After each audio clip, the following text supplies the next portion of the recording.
लाडक्या बहिणीचा 6वा हप्ता डिसेंबरचा हप्ता त्याची तारीख आता जाहीर झालेली आहे. बघा लाडक्या बहिणींनो, आता जे काय आपल्या राज्याची फळी अधिवेशन चालू होते ते आता पार पडलेले आहे. ठीक आहे. आता यावेळी विधानसभेत आपले देवेंद्र फडणवीस बोलताना राज्याचे मुख्यमंत्री यांनी देवेंद्र फडणवीस यांनी लाडकी बहीण योजनेबाबत सर्वात महत्त्वाची माहिती दिली होती. आपले देवेंद्र फडणवीस म्हणाले की हिवाळी अधिवेशनानंतर डिसेंबरची रक्कम दिली जाणार असल्याचे मुख्यमंत्री देवेंद्र फडणवीस असे म्हणाले आहे. आता बघा, आपले मुख्यमंत्री म्हणले की जेव्हा अधिवेशन संपल तेव्हा लाडक्या बहिणीचे पैसे जमा करण्यात येणार आहे. तर आम्ही जे आश्वासन दिले आहे ते आम्ही पूर्ण करणार आहोत. कुणीही मनात शंका ठेवू नये. लाडकी बहीण योजनेचे सुरूच राहणार असे असे फडणवीस यांनी सभागृहात म्हटले होते. व अधिवेशन संपल्यानंतर लाडकी बहीणचा डिसेंबरचा हप्ता मिळणार आहेत असं मुख्यमंत्री देवेंद्र फडणवीस यांनी म्हटले. मात्र आता लाडकी बहीण खात्यामध्ये पैसे कधी जमा होणार असा प्रश्न पडलेला आहे. तर अधिवेशन संपले, आता डिसेंबरचा महिनाही संपत आलेला तरी राज्यातील लाडकी बहीणच्या खात्यात अद्याप रक्कम जमा झालेली नाही. त्यामुळे सरकारच्या निर्णयाकडे लाडकी बहिणीचे लक्ष लागलेले आहे. महायुती सरकारने राज्यातील महिलांसाठी आर्थिक मदत देण्यासाठी मुख्यमंत्री माझी लाडकी बहीण योजना सुरूच केली होती. या योजनेचे काही निकष ठरवण्यात आलेले आहे. या लाडकी बहीण योजनेअंतर्गत पात्र लाभार्थी महिलांच्या दर महिन्याला 1500 रुपये देण्याचे जाहीर करण्यात आले होते. योजना जाहीर झाल्यानंतर जुलै ते नोव्हेंबरपर्यंत 7,500 रुपये महायुती सरकारने महिलांच्या खात्यात दिवाळीपूर्वीच जमा केले होते. त्यानंतर राज्यात विधानसभा निवडणुकीचे बिंगळूर वजल आली आचारसंहिता लागू झाली. त्यामुळे सरकारने 15 ऑक्टोबरपर्यंत अर्ज करण्याची मुदत सुद्धा दिली होती. त्यानंतर आता लाडकी बहीणचा डिसेंबरच्या महिन्याची रक्कम कधी मिळते त्या प्रतीक्षेत असलेले दिसून येत आहे.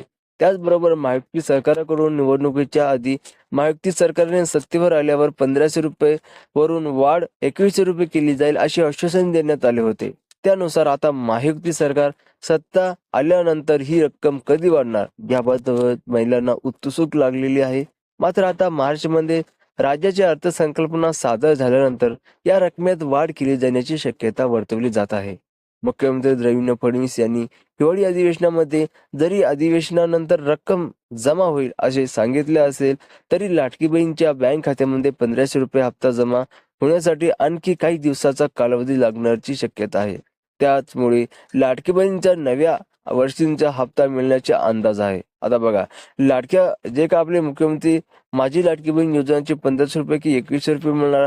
आता बघा, जे का डिसेंबरचा हप्ता आहे ते लाडक्या बहिणीच्या 1500 रुपये मिळणार की त्याला 2100 रुपये मिळणार. आता बघा लाडक्या बहिणीनं, महायुतीने विधानसभा निवडणुकीच्या प्रचारात मुख्यमंत्री माझी लाडकी बहीण योजनाद्वारे महिलांना त्यांच्या सत्ता आल्यास दर महिन्याला 2100 रुपये देण्याचे आश्वासन दिले होते, आहे की नाही. तर त्यानुसार महिलांच्या अर्थसंकल्पना 2100 रुपये प्रमाणे रक्कम मिळू शकेल. या संदर्भात देवेंद्र फडणवीस आणि मंत्री आदित्य तटकरे यांनी यापूर्वी माहिती दिली आहे. त्यामुळे महिलांना डिसेंबरच्या हप्ता दर महिन्याला 1500 रुपये मिळतील. ठीक आहे. आता तुम्हाला या डिसेंबरचा हप्ता तुम्हाला 1500 रुपये मिळणार आहे लाडक्या बहिणीनं. आणि त्या योजनांमध्ये काय काय अटी आहे, काय काय निकष आहेत आता बघा. व त्या जर तुम्हाला लाडकी बहिणीचा हप्ता पाहिजे असेल तुम्हाला ही अटी बाळगावे लागेल. बघा, आता जे काय महिला आहे, ठीक आहे, त्यांचे वय 21 ते 60 वर्ष असणे आवश्यकता आहे. ठीक आहे. आता दर महिन्याला 1500 रुपये मिळणार आहे तुम्हाला आणि दरवर्षी शासन 46,000 कोटी रुपये निधी उपलब्ध करून देणार आहे. आता त्याची अंमलबजावणी कधी झाली? जुलै 2024 पासून आपल्या लाडक्या बहिणीची अंमलबजावणी सुरू झाली. आणि त्यात कोण कोण महिला पात्र असणार? आता बघा, महाराष्ट्राचा रहिवासी असली पाहिजे ती महिला आणि विवाहित, विधान आणि घटनास्फोट परिस्थिती आणि विरोधक महिला. ठीक आहे. आता बघा, आता लाभार्थ्याची कुटुंबाचे वार्षिक उत्पादन रक्कम हे किती? 2.5 लाख पेक्षा जास्त नसावे. बघा, ठीक आहे. 2.5 लाख पेक्षा जर तुमचं जास्त उत्पन्न असेल तर तुम्हाला लाडकी बहिणीची योजना मिळणार नाही. आता त्या 60 वर्षापेक्षा जास्त वय असेल तर अपात्र असेल. बघा, आता 60 वर्षच असले पाहिजे. आणि अपात्र कोण असेल? बघा, आता 1.5 लाख पेक्षा जास्त उत्पन्न असणारे आणि घरात कोणी टॅक्स भरत असेल तर, कुटुंबातील कोणी सरकारी नोकरी किंवा विंतवी घेत असेल तर, कुटुंबात 5 एकर पेक्षा जास्त जमीन असेल तर, कुटुंबातील सदस्याकडे 4 चाकी वाहन असेल तर. ठीक आहे. एवढे बरं ही अटी आहे. तर लाडक्या बहिणीनं तुमच्यापाशी 4 चाकी गाडी असेल तर तुम्हाला लाडक्या बहिणीचा हप्ता मिळणार नाही. तर लाडक्या बहिणीनं अशाच इन्फॉर्मेशनसाठी तुम्ही आपल्या चॅनलला सबस्क्राईब करा.